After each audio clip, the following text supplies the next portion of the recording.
Selamat datang di channel Komuno Anime, channel yang membahas seputar One Piece. Pada video ini, Mimin akan berikan alur cerita dan review untuk chapter 1071. Selamat menyaksikan.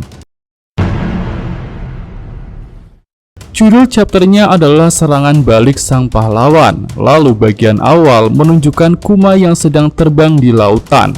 Lalu Kuma terlihat mendekati Redport. Sosok Kuma pun diperlihatkan masih terdiam tak bicara. Selanjutnya Kuma mendarat dengan cara menabrak Redport dan muncullah ledakan di tempat itu. Orang-orang yang melihat Kuma menabrak jadi terkejut. Mereka juga tidak tahu Kuma datang dari mana.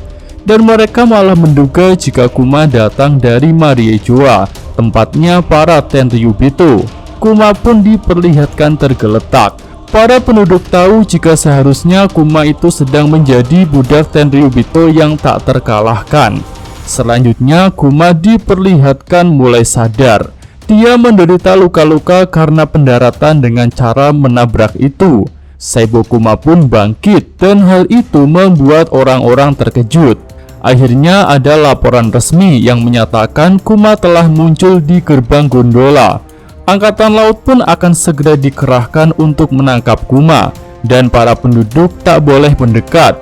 Sementara itu Kuma melihat ke arah atas. Kuma melihat lambang pemerintah dunia dan mungkin juga tanah Mariejoa yang ada di atasnya. Pengumuman tentang Kuma menyatakan jika saat ini status Kuma sangat berbahaya karena sedang menjalankan program yang tak diketahui. Selanjutnya kita beralih ke Pulau Egghead. Di sini para CP0 menutup semua jalur pelarian Vegapunk. Mereka pun memerintahkan para Kroucho untuk menghancurkan kapal-kapal yang ada di pelabuhan. Sementara itu para CP0 masih memikirkan cara untuk menembus pertahanan Frontier Dome yang melindungi lab bagian atas Vegapunk. Stasi pun berkata jika Lucci tak mau berurusan dengan angkatan laut. Dan Lucci menjawab jika dia tidak mengakui Luffy sebagai Yonko. Jadi menurutnya tak perlu aturan ketat untuk bertarung melawan Luffy. Sementara itu Saka melihat ke arah pelabuhan dari bagian atas lab.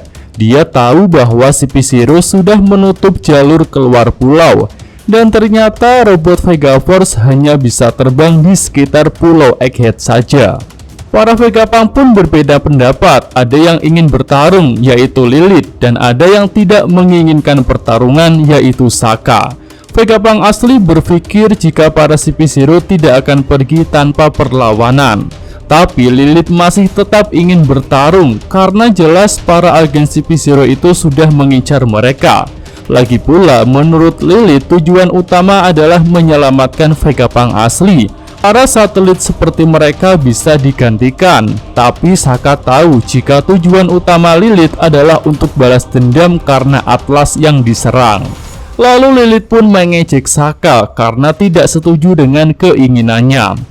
Sementara itu Vegapunk asli memikirkan keadaan Sentomaru. Vegapunk meminta maaf karena Sentomaru harus berkorban untuk dirinya. Lalu Vegapunk Pythagoras mengingatkan jika mereka masih punya teman di Pulau Egghead ini yang bisa membantu mereka. Tapi Edison tidak setuju jika minta bantuan lagi karena orang itu nantinya juga akan ikut diincar oleh pemerintah dunia. Namun Vegapunk asli tanpa ragu dan tanpa malu langsung meminta bantuan kepada orang itu karena situasi saat ini memang sangat berbahaya.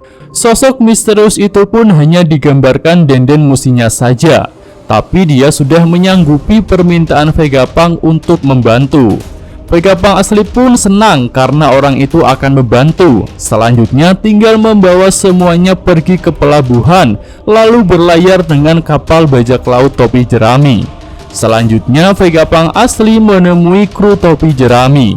Dia mengatakan jika yang akan ikut pergi ada 7 orang. Nami dan Usopp keberatan. Franky tentu saja senang dan Sanji juga senang karena Lilith akan ikut pergi. Sementara itu di ruangan lab Luffy berteriak-teriak memanggil nama Bonnie.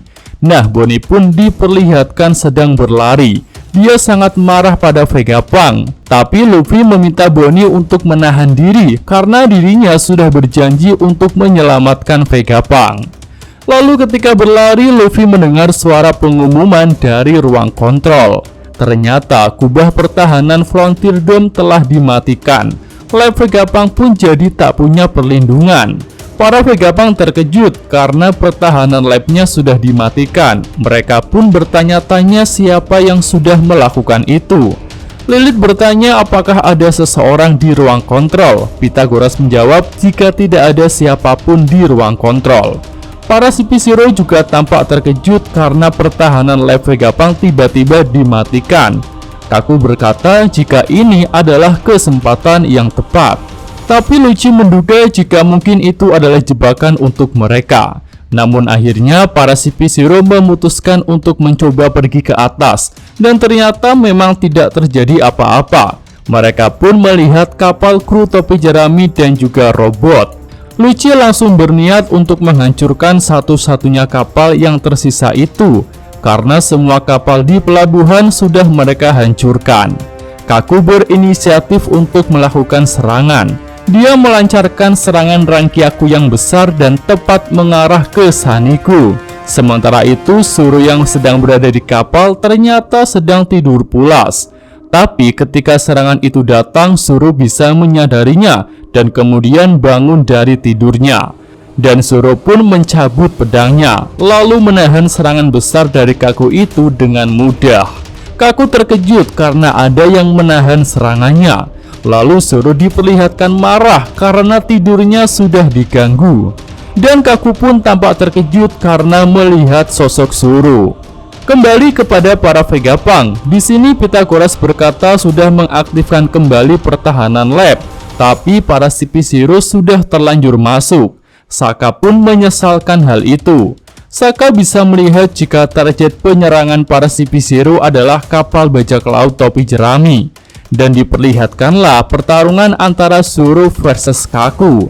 Para Vegapunk berpikir untuk ikut membantu mempertahankan kapal topi jerami itu sebelum dihancurkan. Dan Lilith langsung diperlihatkan membawa pistol besar. Dia sangat bersemangat untuk ikut bertarung. Selanjutnya kita menuju ke lokasi kru topi jerami. Di sini Luffy bertemu dengan Nami dan yang lainnya.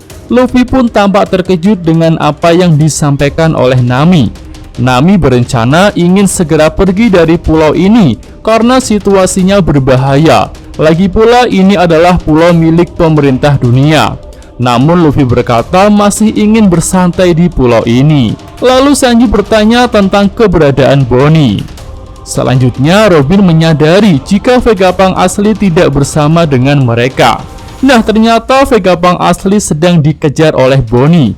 Dia meminta agar segera pergi dari pulau ini dulu, tapi Bonnie tidak mau mendengarkannya. Bonnie tetap bertanya apakah Vegapunk bisa mengembalikan ayahnya menjadi seperti semula, dan Vegapunk menjawab tidak bisa karena suatu alasan. Selanjutnya kita beralih ke lokasi bajak laut Kid. Mereka sedang berada di lautan dan bertemu dengan ikan raksasa. Lalu Killer tampak melihat sebuah kertas. Dan selanjutnya Killer meminta Kid untuk bangun karena sebentar lagi mereka akan sampai di sebuah pulau. Dan pulau itu adalah rumah para raksasa, yaitu Pulau Elbaf. Kid pun tampak bersemangat saat mendengarnya. Selanjutnya kita beralih ke markas Angkatan Laut G14. Di sini Wakil Admiral Garp meminta armada kapal untuk dibagi dua. Tapi hal itu tidak bisa dilakukan karena semua kapal menuju Egghead. Wakil Admiral Dol pun terlihat marah kepada Garp karena Garp ingin berurusan dengan Yonko. Dol pun bertanya tentang izin kepada Garp. Dan musik Garp malah diperlihatkan bingung ketika ditanyai tentang izin untuk berurusan dengan Yonko. Hal itu membuat Dol semakin kesal. Lalu Garp berkata jika tidak usah memikirkan izin karena dirinya sudah sampai di markas G14. Hal itu membuat Dol sangat terkejut. Lalu diperlihatkanlah kapal milik Maki di Garp, dan Wakil Admiral itu memanggil-manggil Helmeppo untuk segera keluar. Helmeppo jadi menangis ketika Garp datang, dan dia melaporkan keadaan Koby yang sudah diculik. Lalu Garp mengatakan bahwa kedatangannya ke sini adalah untuk menyelamatkan Koby dan dia akan berangkat ke Pulau Bajak Laut. Mendengar hal itu, Helmeppo dan Hibari jadi menangis bahagia karena mereka akan segera menyelamatkan Koby. Oke, itu aja video review dan alur cerita untuk chapter 1071 ini. Mimin dari Komuno Anime, terima kasih.